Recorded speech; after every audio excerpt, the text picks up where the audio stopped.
انہوں نے ایک مطالبہ اور کر دیا کہ میری خالہ جو کہ شیری بائی ہے جو پاکستان میں اب ہیں، ان کو یہاں کی سٹیزن شپ دی جائے۔ ایوب خان اس پہ نیم رضامند ہو گئے، انہوں نے کہا کہ جو اتنا بڑا سانحہ ہو گیا تو ان کو تو دینی پڑے گی، تو انہوں نے ان کی اور ان کے بیٹے اکبر کی یہ سٹیزن شپ جو ہے پھر اس پہ غور و فکر کے لیے آگے پروسیجر کا حکم دے دیا۔ اور دوسری انہوں نے پھر اکبر پیر بھائی کو یہ وعدہ کر لیا کہ بہت جلد ان کا پوسٹ مارٹم بھی کرا دیں گے اور ان کی ایک ہے نا انکوائری بھی کرائیں گے۔ تو اکبر پیر بھائی نے کہا نہیں، کیونکہ یہ پوسٹ مارٹم کی تو ٹوپی تھی، یہ تو نہ ہونا تھا اور نہ ہوا۔ اکبر پیر بھائی کے سامنے ہی انہوں نے اپنے منسٹر قاضی فضل اللہ کی سربراہی میں ایک کمیشن تشکیل دے دیا اور کہا کہ جی ان کی موت کی تمام انکوائری کرائی جائے۔ تو اکبر پیر بھائی کو مطمئن کر کے انہوں نے وہاں سے اس کو چلتا کیا، کیونکہ اکبر پیر بھائی کو یہاں سے آگے انگلینڈ جانا تھا، تو وہ تو مطلب تسلی کے ساتھ وہ چلے گئے۔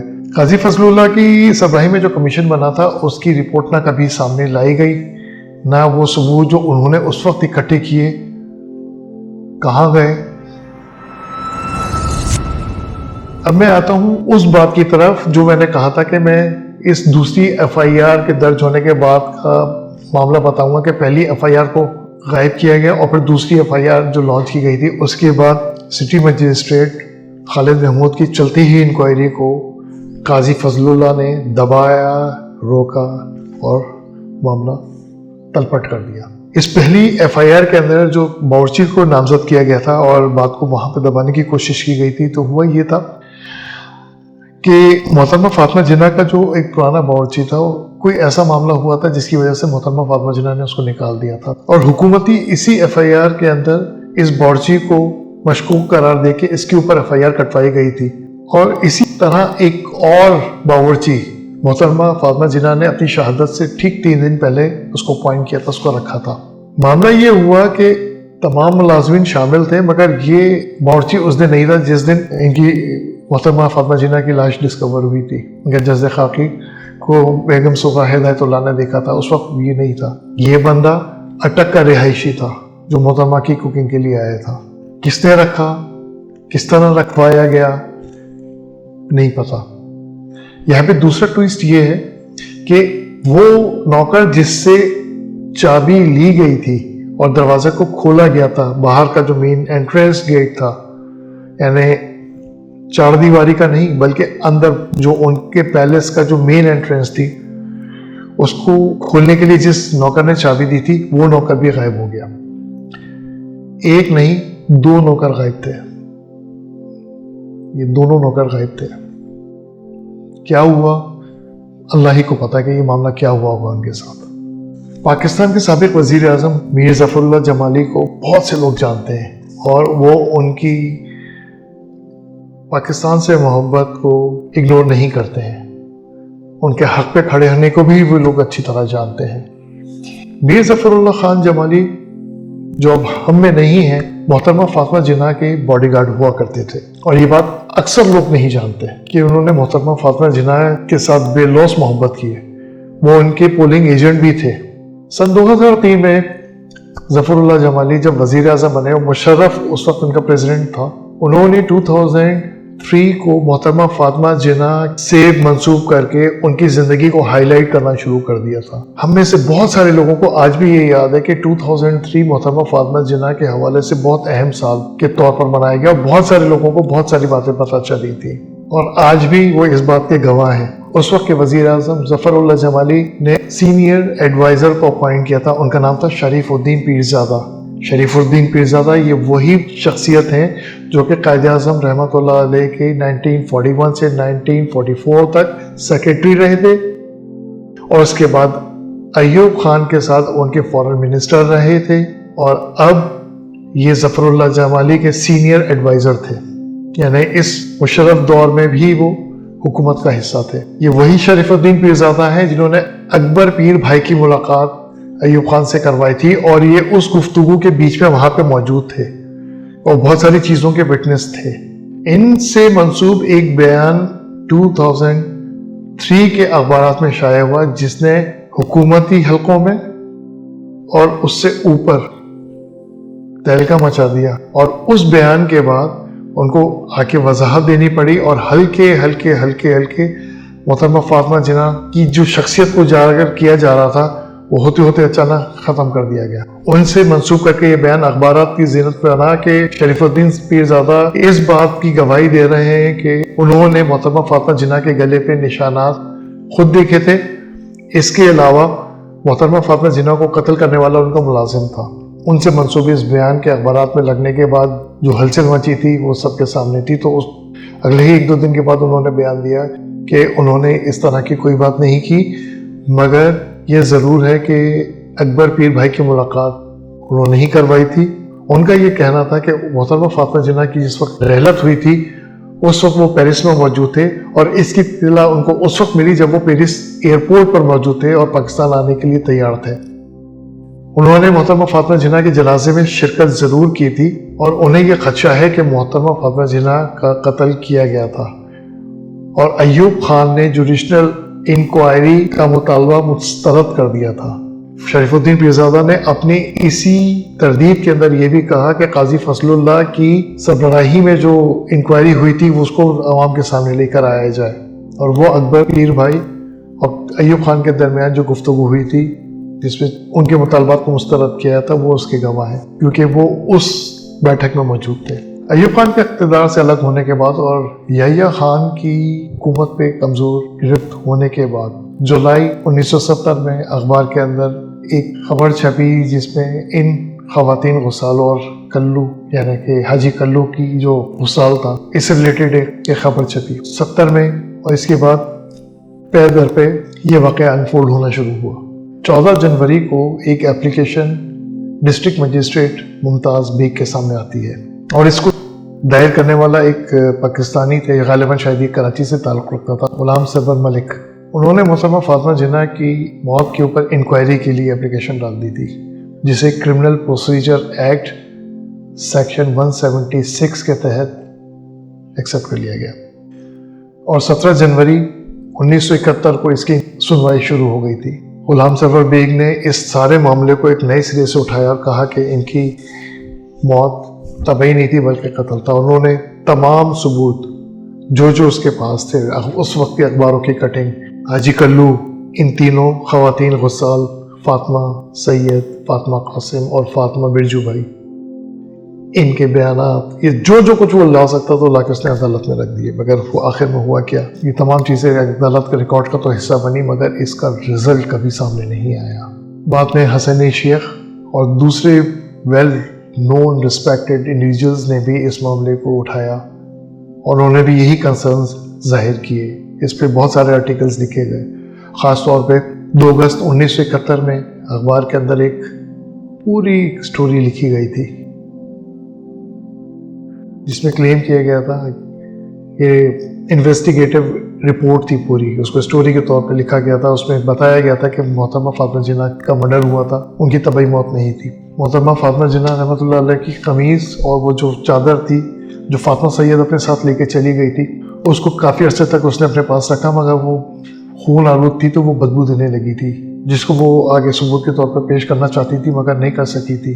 تو جب اس سے پوچھا گیا تو اس نے بتایا کہ وہ اتنی زیادہ بدبو دینے لگ گئی تھی جس میں گھر میں تعفن ہونے لگا تھا. تو اس نے پھر تھیلی میں اس کو باندھ کے ریپ کر کے گھر کے پاس ہی کسی ویران جگہ پہ دفن کر دیا تھا. محترمہ فاطمہ جناح ہم میں موجود نہیں ہے. اس فیملی کے ساتھ جو کچھ ہوا ہے وہ ہم سب دیکھ رہے ہیں، مگر ہم کچھ نہیں بولتے، کچھ نہیں جاننا چاہتے. جو سنتے ہیں اس ویڈیو کو صرف دیکھ کے ٹھنڈے ہو کے بیٹھ جاتے ہیں، معلومات میں اضافہ ہو جاتا ہے. مگر سچ کو دل میں رکھنا چاہیے اور سچ کو سچ ہی بولنا چاہیے. اگر آپ کچھ بھی نہیں کر سکتے تو رسول اللہ صلی اللہ علیہ وآلہ وسلم کی ایک حدیث مبارکہ ہے کہ ایکٹ کرو، ظلم کو ہاتھ سے روکو.